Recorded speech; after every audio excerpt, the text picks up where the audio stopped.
بڑا معروف نام ہے بہلول کا. مجاذیب میں تھا. مجذوب وہ ہوتا ہے کہ تجلیات کے وفود سے جس کا چراغ عقل ٹوٹ جائے، بجھ جائے، جس کا شیشہ عقل ٹوٹ جائے، اس کو مجذوب کہتے ہیں. لیکن اللہ کی قربت کے سائے میں وہ رہتا ہے. اقبال نے بھی کہا کہ نہ پوچھ ان خرقہ پوشوں کی، ارادت ہو تو دیکھ ان کو.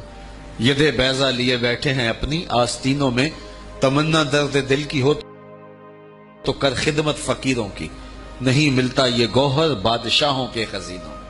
رب اشعث اغبر مدفوع بالابواب لو اقسم علی اللہ لابر. بہت سارے لوگ کہ ان کے بال بکھرے ہوئے، حالت پراگندہ، تمہارے دروازے پہ ہیں، تم دھکا دے دو، بابا پرے چلا جا. لیکن فرمایا کبھی انہیں چھیڑنا بیٹھنا، اللہ کے نام پہ قسم ڈال دیں تو اللہ پوری کر دیتا ہے. ایسے لوگ بھی. یہ بخاری کی روایت ہے جو میں آپ کے سامنے پیش کی ہے. رب اشعث اغبر مدفوع بالابواب لو اقسم علی اللہ. اگر اللہ پہ کوئی قسم ڈال دیں لابر، اللہ پھر پوری کرتا ہے، ان کی لاج رکھتا ہے کیونکہ بندے جو اس کے ہوتے ہیں. بغداد کا بازار تھا اور ایک حلوائی جو ہے وہ صبح صبح اپنی دکان سے جا رہا تھا کہ ایک فقیر آ نکلا. لکڑی کے کھڑاؤں اس نے پہنے ہوئے تھے. تو کہا بابا جی آؤ ذرا بیٹھو. تو اس نے گرم گرم دودھ نکال کر کے بابا جی کو پیش کیا. صبح کا موقع تھا، اس نے پیا اور اللہ کا شکر ادا کیا اور اس کو بھی کہا تیرا بھی شکریہ، اور فقیر آگے چل پڑا.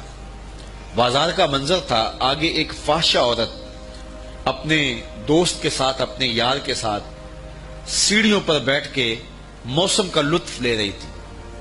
یہ آج کل جس طرح ہلکی ہلکی بوندا باندی ہو تو جی چاہتا نا کہ باہر آئیں اور منظر دیکھیں. تو ساون کی رت لگی ہوئی تھی، ہلکی ہلکی بوندا باندی تھی. تو سیڑھیوں پہ بیٹھ کے وہ موسم کا لطف لے رہے تھے کہ یہ فقیر اپنی موج میں بازار سے گزرا. تو لکڑی کے کھڑاؤں تھے، کیچڑ اڑ کے کبھی دائیں گرتا تھا کبھی بائیں گرتا تھا. ایک چھینٹا اڑا اور اس عورت کے لباس پہ جا گرا. اس کے پاس اس کا بیٹھا ہوا جو یار تھا اسے بڑا غصہ آیا. اٹھا اور آ کے فقیر کے منہ پہ تھپڑ مارا. فقیر بنے پھرتے ہو، چلنے کی تمیز بھی نہیں ہے، قیمتی لباس ضائع کر دیا.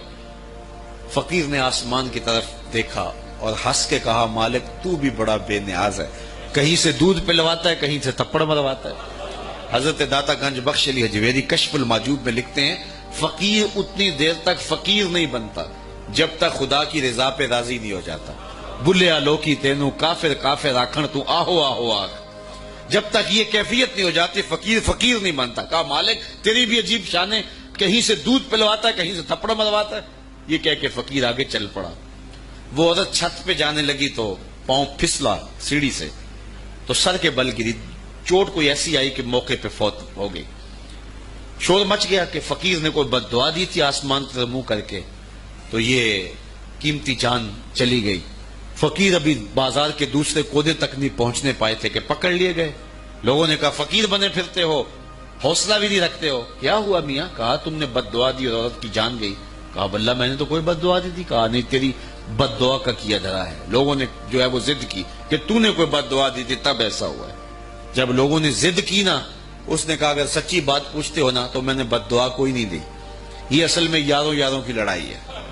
کہا وہ کیا؟ کہا جب میں گزر رہا تھا تو میرے پاؤں سے چینٹا اڑا، اس عورت کے لباس پہ پڑا تو اس کے یار کو غصہ آیا، اس نے مجھے مارا، پھر میرے یار کو بھی غصہ آ گیا. تو کہا رب اشعث اغبر مدفوع بالابواب لو اقسم علی اللہ لابر. اولاد کی تربیت ہمارے ذمہ لازم ہے اور اس تربیت کا بہترین ذریعہ ہماری اپنی تربیت ہے. اولادیں ہماری گفتگو کو تھوڑا، ہمارے عمل کو زیادہ قبول کرتی ہیں. آج لوگ ہمارے پاس آتے ہیں جی ہمارا بچہ نماز نہیں پڑھتا. چلو ہم نہیں پڑھتے یہ تو پڑھے. تو میں کہتا ہوں یہ کیوں پڑھے؟ جب تم مصلی بچھاؤ گے تو یہ بھی بچھائے گا. تو ہم نے اپنے عمل سے اپنی اولاد کو جو ہے وہ سیدھا کرنا ہے اور ان کو درست راستے پہ لانا ہے. بالخصوص بچے جب چھوٹے ہوتے ہیں اس وقت وہ ماں باپ کی بات کو غور سے سنتے ہیں. انہیں ماں باپ سے بہت زیادہ محتاجی ہوتی ہے، ضرورت مند ہوتے ہیں اور ماں باپ کی عادات کو کاپی کرتے ہیں. اور عموماً ہم بچوں کو اس عمر میں توجہ نہیں دیتے. 4 سال سے لے کر کے 8-9 سال تک کی عمر کا بچہ انتہائی توجہ کا مستحق ہے کہ ماں بھی توجہ دے، باپ بھی توجہ دے. اس کے بعد پھر آہستہ آہستہ وہ مانوس ہونے لگتا ہے اپنے دوستوں سے. اور بالخصوص 12-13 سال کے بعد وہ مانوس ہو جاتا ہے اپنے دوستوں سے. پھر اس نے جو سیکھنا ہے وہ دوستوں سے سیکھتا ہے. اگر دوست اچھے ہوں گے وہ اچھائیاں سیکھ جائے گا، اگر دوست برے ہوں گے تو وہ برائیاں سیکھ جائے گا. اس وقت ہم پریشان ہوتے ہیں کہ ہماری اولاد ہمارے پاس بیٹھتی نہیں ہے. اصل اس کی اب بیٹھنے کی عمر نہیں رہی، کیونکہ وہ تمہارے ہم عمر نہیں ہے کہ تمہارے ساتھ بیٹھیں، اور اب وہ بچے بھی نہیں رہے تو وہ اپنی ہم عمر نسل کو تلاش کریں گے. اس وقت ہم اگر اولاد کو کھینچیں گے تو وہ ہمارے پاس نہیں آئے گی. وقت جو تھا وہ ہم نے ضائع کر دیا. لیکن ہمیں پھر بھی اس دور میں اولاد سے غافل نہیں ہونا چاہیے. ہمیں ایک تو کوشش کرنی چاہیے کہ اچھے لوگوں کی دوستی ان بچوں کے ساتھ جو ہے وہ پیدا کرنے کی کوشش کریں. المرء علی دین خلیلہ فلینظر احدکم من یخالل. رسول اللہ صلی اللہ علیہ وسلم نے ارشاد فرمایا ہر شخص اپنے دوست کے دین پہ ہوتا ہے، تو جب وہ دوستی لگانے لگے تو دیکھے کہ وہ دوستی کس سے لگا رہا ہے. تو جب یہ عمر بچوں کی پہنچ جائے تو اس وقت یہ خیال کیا جائے. اور حضرت سیدنا علی المرتضیٰ رضی اللہ تعالی عنہ نے فرمایا کہ 15 سال سے لے کر کے 20 سال تک کی عمر انتہائی اہم عمر ہے، اور اس عمر میں ہی نظریات بنتے ہیں اور خیالات پختہ ہوتے ہیں. تو جس نے اس عمر کو سنبھال لیا اس نے اپنی زندگی سنوار لی، اور جس کی یہ عمر بگڑ گئی اس کا سب کچھ بگڑ گیا. اس وقت میرے خیال کے مطابق 15 سے 20 سال تک کی اس عمر کو دوست بھی نہیں اتنا بگاڑ سکتے، معاشرہ بھی اتنا نہیں بگاڑ سکتا. اس عمر کو اس وقت سب سے زیادہ جو چیز بگاڑ رہی ہے وہ ہمارا سوشل میڈیا ہے، ہمارا الیکٹرانک میڈیا ہے، اور یہ موبائل جو ہر بچے کے ہاتھ میں آ گیا. تو کم از کم 15 سال سے لے کر 20 سال تک کی عمر کے بچوں کو آپ موبائل لے کر نہ دیں، اور انتہائی ضرورت پر ان کو استعمال کرنے کی اجازت دیں. باقی ان کو اس عمر کے اندر اگر آپ نے اجازت فراہم کر دی اور وہ آپ کے کہے میں نہ رہے تو یہ ایسی بربادی ہے، ایسی تباہی ہے کہ جس کا ازالہ بعد میں بہت مشکل ممکن ہوگا. اس لیے اس وقت سب سے زیادہ ہمیں جو چیز نقصان پہنچا رہی ہے، ہماری معاشرت کو جو چیز کھوکھلا کر رہی ہے وہ یہ چیز ہے. یہ میں کل کی ایک رپورٹ پڑھ رہا تھا انڈیا کی، کہ انڈیا کا جو معاشرہ ہے اس میں جو نوجوان ہیں وہ بالکل اس میڈیا کی وجہ سے برباد ہو گئے. اور پاکستان میں بھی اس کے اثرات جو ہیں وہ بہت سارے ہیں. لیکن یہاں اب بھی کوئی شرم و حیا موجود ہے، لیکن اگر ہم نے اپنی نسل کے آگے بند نہ باندھا تو یہ میڈیا مغرب کی جانب سے ہماری معاشرتوں کو تباہ کرنے کے لیے ایک ہتھیار کے طور پہ استعمال کیا جا رہا ہے، اور ہماری نسل بڑی تیزی کے ساتھ جو ہے اس کا شکار ہو رہی ہے. اور گھر لٹ رہے ہیں، شرم و حیا وہ جو ہے وہ اس کا جنازہ نکل رہا ہے. تو اس حوالے سے والدین کو خصوصی توجہ دینے کی ضرورت ہے. پھر ہاتھ ملیں گے تو پھر جو ہے وہ اس کا کوئی علاج نہیں ہوگا. لکھا ہے وہ ہمیں مل کے رہے گا. شیخ سعدی شیرازی فرماتے ہیں یہ کبھی نہیں ہوتا کہ مقدر کا لکھا نہ ملے، ہمارے اوپر صرف کوشش کرنا ہے. انہوں نے بڑی خوبصورت مثال دی کہ ایک بندہ جا رہا تھا جنگل میں تو اس نے دیکھا کہ ایک لومڑی ہے جس کے پاؤں بھی کٹے ہیں، ہاتھ بھی کٹے ہوئے. تو اس نے کہا مالک تو اس کو کیسے رزق دیتا ہوگا؟ تو وہ ایک درخت پہ چڑھ کے بیٹھ گیا. ایک شیر آیا، اس نے شکار کیا اور کچھ کھایا اور باقی بس خوردہ چھوڑ کے چلا گیا. یہ رینگتی ہوئی آگے بڑھی اور وہ جو بچا کھچا تھا اس نے وہ کھا لیا. تو اس کا بڑا یقین کامل ہو گیا. اس نے کہا کہ مالک تو کتنا کریم ہے، اس کو بھی رزق دیتا ہے. ایک غار میں جا کے بیٹھ گیا. جب وہ بے دست و پا لومڑی کو رزق دیتا ہے انہیں تو پھر انسان. ایک پہر گزرا، 2 پہر گزرے، تو ہاتف سے آواز آئی میرے بندے میں تجھے بھی دوں گا لیکن شیر بن لومڑی نہ بن. شیر بن لومڑی نہ بن کہ خود بھی کھا اور اوروں کو بھی کھلا. تو قسمت کا ہے جو مل کے رہتا ہے. اب کوئی شیر بن کے لے لے یا لومڑی بن کے لے لے، حرام ذریعہ اختیار کر لے یا حلال ذریعہ اختیار کر لے. اب یہ ہمیں اس نے اختیار دیا ہے. فَلَنُحْيِيَنَّهُ حَيَاتًا طَيِّبَةً. اللہ فرماتا ہے کہ جو میرا ہو جائے پھر میں ستھری زندگی دے دیتا ہوں، میں پاکیزہ زندگی دے دیتا ہوں، میں نورانی زندگی عطا کر دیتا ہوں. تو یقیناً جو اس کے ہو جائیں پھر اللہ اس کا ہو جاتا ہے. فَلَنُحْيِيَنَّهُ حَيَاتًا طَيِّبَةً کا روپ چڑھتا ہے ان کے چہرے کے اوپر. زندہ ہوتے ہیں تو خوبصورت زندگی گزارتے ہیں، اور جب اس دنیا سے جاتے ہیں تو پھر بھی خوبصورتی زندگی گزارتے ہیں. اللہ تعالی ہمیں ایسا کر دے کہ مرنے کے بعد بھی ہمارے چہرے پہ رسول اللہ کے انوار کا عکس نمایاں ہو، اور دنیا کی زندگی میں رہیں تو ہم طمانیت کی زندگی، سکھ اور چین کی زندگی گزاریں. صبح سے لے کر شام تک ٹینشن، مصیبت، پریشانیاں، کیا ضرورت ہے اتنا کچھ لینے کے لیے؟ درود پڑھتے جاؤ، زندگی گزارتے جاؤ، زندگی سوکھی گزارو، زندگی اوکھی نہ گزارو، جو اللہ نے دے دیا اس پہ راضی ہو جاؤ، بس ٹھیک ہے۔ اگر کوئی لوگ تمہیں گالیاں دیتے ہیں، برا کہتے ہیں، کوئی بات نہیں، بلیا لوکی تینوں کافر کافر آکھن، تو آہو آہو آکھ۔ کوئی تکلیفیں دیتا ہے پھر بھی پریشان نہ ہو، رزق تھوڑا ہے تب بھی پریشان نہ ہو، زیادہ ہے پھر بھی ٹینشن نہ لو، اللہ کا شکر ہے، اللہ نے جس حال میں رکھا ہے۔ اور سنو، میں کہتا ہوں کہ یہ ٹینشن فری حدیث ہے۔ حضرت علی المرتضیٰ فرماتے ہیں جو اللہ کے دیے گئے تھوڑے رزق پہ راضی ہو گیا، اللہ قیامت کے دن اس کے تھوڑے عملوں پہ راضی ہو جائے۔ جو اللہ کے دیے تھوڑے رزق پہ راضی ہو گیا، اللہ قیامت کے دن اس کے تھوڑے عملوں پہ راضی ہو گیا۔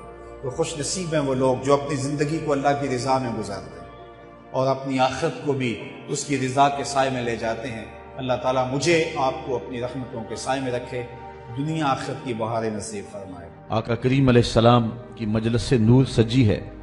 حضرت انس بن مالک رضی اللہ تعالی عنہ روایت کرتے ہیں، ایک شخص آیا اور حضور کی خدمت میں عرض گزار ہوتا ہے، متی الساعہ یا رسول اللہ، اے پیارے رسول صلی اللہ علیہ وسلم، قیامت کب آئے گی؟ اگر ایک طالب علم پوچھ رہا ہو کہ استاد جی امتحان کب ہوں گے، تو اس کا مطلب صاف صاف یہ ہے کہ اس نے بھرپور تیاری کر رکھی ہے اور بے چینی سے اسے امتحانات کا انتظار ہے۔ تو اس نے کہا متی الساعہ، قیامت کب آئے گی؟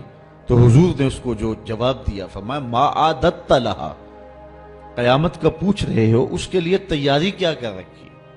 تو شخص کا جواب سنیے، اس نے عرض کی ما عادت لہا من کثیر صلاۃ ولا صوم ولا صدقہ ولکن احب اللہ ورسولہ، میں قیامت کی تیاری کے لیے نمازوں، روزوں اور صدقات کی کثرت نہیں رکھتا۔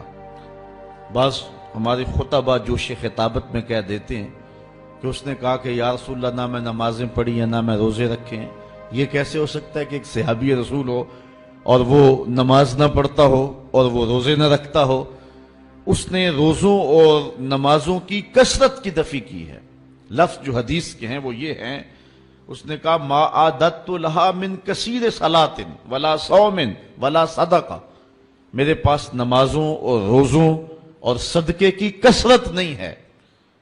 اس بات پہ مجھے کوئی تیاری کی صورت میں ناز نہیں ہے کہ میرے پاس بہت ساری نمازوں کا ذخیرہ ہے، صدقات میں نے بہت سارے کیے ہیں، لیکن جو میری تیاری ہے وہ یہ ہے ولیکن احب اللہ ورسولہ، میں اللہ اور اس کے رسول سے پیار کرتا ہوں، میری بس یہی تیاری ہے۔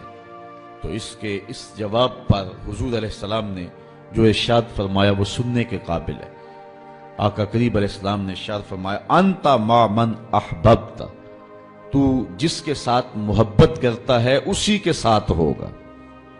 اب حضرت انس بن مالک رضی اللہ تعالی عنہ اپنی رائے دیتے ہیں، فرماتے ہیں فما فرحنا بے قول النبی صلی اللہ علیہ وسلم انت مع من احببت، کہتے ہیں ایمان لانے کے بعد زندگی میں کبھی اتنی خوشی نہیں ہوئی تھی جتنی خوشی اس قول کو سن کے ہوئی کہ حضور علیہ السلام نے فرمایا کہ تم اس کے ساتھ ہوگے جس سے محبت کرتے ہو۔ تو حضرت انس رضی اللہ تعالی عنہ مزید فرماتے ہیں انا احب النبی و ابا بکر و عمر و ارجو ان اکون بحبی ایاہم وَإِن لَمْ آمَلْ بِمِثْلِ آمَالِهِمْ، کہتے ہیں میں اللہ کے رسول سے پیار کرتا ہوں، میں حضرت ابو بکر سے پیار کرتا ہوں، میں حضرت عمر سے پیار کرتا ہوں، اور ان کی محبت کی وجہ سے میری خوش نصیبی کہ میں ان لوگوں کے ساتھ ہوں گا، اگرچہ میرے اعمال ان کے اعمال جیسے نہیں ہیں، لیکن حضور کا یہ فرمان تو جس سے پیار کرتا ہے اس کے ساتھ ہوگا۔ فرماتے ہیں کہ پھر ہماری خوشی کی انتہا نہ رہی، اور ایمان لانے کے بعد صحابہ سب سے زیادہ اگر کسی قول پہ خوش ہوئے ہیں، کسی بات پہ بہت زیادہ انہیں فرحت ہوئی ہے، تو وہ اس بات پہ فرحت ہوئی ہے کہ حضور نے ارشاد فرمایا انت مع من احببت، تو اس کے ساتھ ہوگا جس کے ساتھ